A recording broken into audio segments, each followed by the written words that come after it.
पर क्या मुझे पूरी उम्मीद है, वरना इस्तीफे का कोई मतलब नहीं है। इस्तीफा एक शुरुआत है, इसके बाद कबूल होने के बाद इसका इलाज हो तो हमारा देश एक बेहतर देश बनेगा, जो कि मेरे ख्याल से शुरू हो रहा है। अभी इस पे चर्चा चल रही है और मुझे उम्मीद है एक बहुत ही सकारात्मक चर्चा के बाद देश के लिए जो भी उपयुक्त हो उसे अपनाया जाएगा और प्यार मोहब्बत से हम एक बेहतरीन प्रणाली को अपना पाएंगे और भी ला सकते हैं।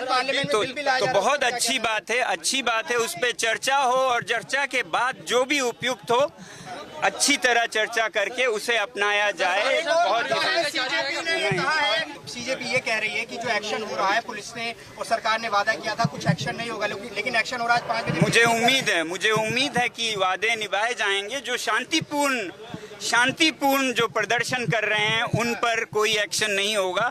अगर शरारती तत्व हो जो साफ शरारत के लिए कर रहे हो तो हम ये नहीं कह सकते हैं कि कहीं भी कुछ ना हो और कुछ भी हो, मगर ये बहुत साफ करना चाहूँगा कि शांतिपूर्ण प्रदर्शन हमारा संवैधानिक अधिकार है, उसको आदर किया जाए, बाकी न्याय अपना काम करेगा।